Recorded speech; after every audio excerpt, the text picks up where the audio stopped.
हम लोगों ने 2 लॉ के बारे में जाना था। तो आइए आगे हम बात करते हैं कि कल हम आप लोगों को बताया था कि टोटल फर्स्ट चैप्टर में 6 लॉ पढ़ना है। तो 2 लॉ हम लोगों ने कल पढ़ा था और सेकेंड लॉ आपके सामने है। तो थर्ड लॉ है आपका law of multiple proportion. This law is given by Dalton कब 1803 में। तो आइए डाल्टन क्या बताए थे। तो हम डाल्टन क्या बताए थे उसके बारे में हम जानते हैं कि when two moles element combine to form then one compound, जब दो एलिमेंट के फॉर्म होने से एक कंपाउंड तैयार होता है, then the mass of element combine, जब कोई एक एलिमेंट का मास कंबाइन करता है विद फिक्स रेशियो, और वो फिक्स रेशियो के साथ mass and another element is always simple ratio, और वो कन्वर्ट होता है सिंपल रेशियो में। तो इस यही ये लॉ था कि मल्टीपल प्रोपोर्शन का। तो आइए इसको हम एग्जांपल के थ्रू देखते हैं कि एग्जांपल नंबर फर्स्ट जो है वो है कि हाइड्रोजन प्लस ऑक्सीजन फॉर्म क्या हुआ वाटर। लेकिन हमें यहाँ पे देखना है कि हाइड्रोजन का मास जो होगा वो फिक्स रेशियो में होगा और ऑक्सीजन का मास वेरिएबल होगा। तो आइए हम जैसे देखते हैं कि 2 ग्राम हाइड्रोजन एंड ऑक्सीजन 16 ग्राम जब होगा तो टोटल 18 ग्राम होगा तो वाटर में कन्वर्ट होगा। सेकंड एग्जांपल, अगर हाइड्रोजन प्लस ऑक्सीजन को भी हम रिएक्ट करवाएंगे तो हाइड्रोजन पेरोक्साइड में बदलेगा, तो उसमें हाइड्रोजन भी हमको कितना चाहिए 2 ग्राम और ऑक्सीजन कितना चाहिए 32 ग्राम। तो जब 32 ग्राम ऑक्सीजन और 2 ग्राम हाइड्रोजन को जब कंबाइन करेंगे 34 ग्राम मिलके हाइड्रोजन पेरोक्साइड बनाएगा। तो हाइड्रोजन का मास यहाँ भी फिक्स्ड है और यहाँ भी फिक्स्ड है, ये चेंज नहीं हो रहा है। तो यहाँ पे देखिए कि क्या हुआ था कि compound the mass of one element fixed mass, किसी एक का जो रहेगा वो फिक्स रहेगा और दूसरा जो एलिमेंट्स रहेगा उसका चेंज होते रहेगा। तो यहाँ पे 16 ग्राम था, यहाँ पे 32 ग्राम हुआ, तो चेंज होते गया। तो एक एलिमेंट्स का मास फिक्स और दूसरे का चेंज हो रहा है, और वो भी किस रेशियो में चेंज हो रहा है वो यहाँ पे हम आपको निकाल दिए हैं 16 इसका और 32 ऑक्सीजन हाइड्रोजन पेरोक्साइड में 32 ग्राम ऑक्सीजन चाहिए। अगर इसका हम निकालेंगे तो 1:2 के रेशियो में आएगा। It's called simple ratio.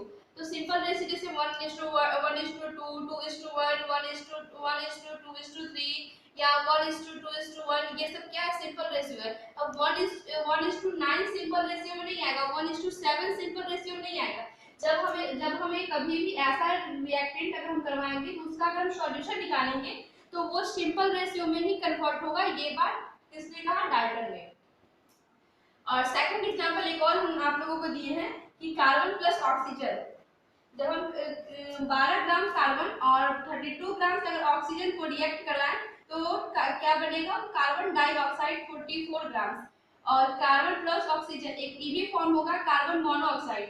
तो यहाँ भी देख लीजिए 12 ग्राम कार्बन, यानी कि कार्बन जो है इसमें भी नहीं चेंज हो रहा है, इसमें भी नहीं चेंज हो रहा है, दोनों का इसमें दोनों फिक्स मास में है, लेकिन ऑक्सीजन दोनों में चेंज हो रहा है, एक में 32 है और एक में 16 ग्राम है। तो इसका रेशियो है आपके यहाँ पे हमने लिखा है कि 2:1 का रेशियो इसमें आया है। तो ये भी सिंपल रेशियो में आया। तो जब भी कभी दो एलिमेंट्स अगर रिएक्ट करेगा, अगर कोई और कंपाउंड फॉर्म करेगा तो उस कंपाउंड का जो रेशियो होगा वो एनी किसी भी फॉर्मेशन में वो सिंपल रेशियो में ही कन्वर्ट होगा। ये किसने कहा था, डाल्टन। दो एग्जांपल आप लोगों के पास है, आप लोगों के सामने है, आप देख के समझ सकते हैं। और जैसा कि हमने बताया कि डिफिनेशन में भी है कि two elements compound form one compound, then the mass of elements combine fixed mass and another elements always ratio simple ratio में ही आएगा। और सेकंड लॉ है गैलोगस लॉ। गैलोगस क्या बोले कि when two gases combine to form a compound then their volume are always in a simple ratio। ये भी बताते हैं कि जब कभी दो गैस कंबाइन होती है तो उनका वॉल्यूम किस सिंपल उनका कैसा आएगा, तो सिंपल रेशियो में कंबाइन होगा। तो आइए एक एग्जांपल है आपके पास, हाइड्रोजन प्लस ऑक्सीजन और water 100 ml hydrogen plus 50 ml oxygen, एक मिनट 100 ml हुआ। तो इसका भी रेशियो हम निकाले तो 2:1 यानी कि सिंपल रेशियो में ही कन्वर्ट हुआ। तो यहाँ पे पिछले वीडियो में हमने जो निकाला था लेबोरेटरी सिस्टम पे, तो जब हम नेचुरल को लेबोरेटरी पे ले गए तो नेचुरल में भी जो परसेंटेज आया था मार्क्स का सेम आया था लेबोरेटरी में भी। तो यहाँ पे गैल्कस क्या बताए कि गैल्कस ने एक नया फॉर्म क्या कर दिया कि गैसेज, ये जो गैसेज वो लिखे, तो वो पिछले वीडियो में आप लोग देखे होंगे तो हम जनरल कंपाउंड की बात किए थे कि नेचुरल से अगर उसको लेबोरेटरी सिस्टम पे लैब में अगर उसको हम ये अगर उस पे हम लैब में जाते हैं, अगर हम उस पर रिसर्च करते हैं, देन हमें उस समय भी मास जो है वो फिक्स रेशियो में आया था और अभी भी जो है वो फिक्स रेशियो में ही आ रहा है। तो यहाँ पे गैल्कस ने एक वर्ड ऐड किए कि सिर्फ gaseous combined to form compound and their volume are always simple ratio. तो उनका ये बोलना था कि जब कभी दो गैस आपस में कंबाइन होती है तो उनका वॉल्यूम जो है वो सिंपल रेशियो में आता है। हमने आपके पास एग्जांपल दिया और ये कल हमने 2 लॉ पढ़ा था, आज 2 नेक्स्ट 2 लॉ कल वीडियो में पढ़ेंगे, उसके बाद हम इसकी क्वेश्चन आंसर सॉल्यूशन की तरफ चलेंगे। Thank you.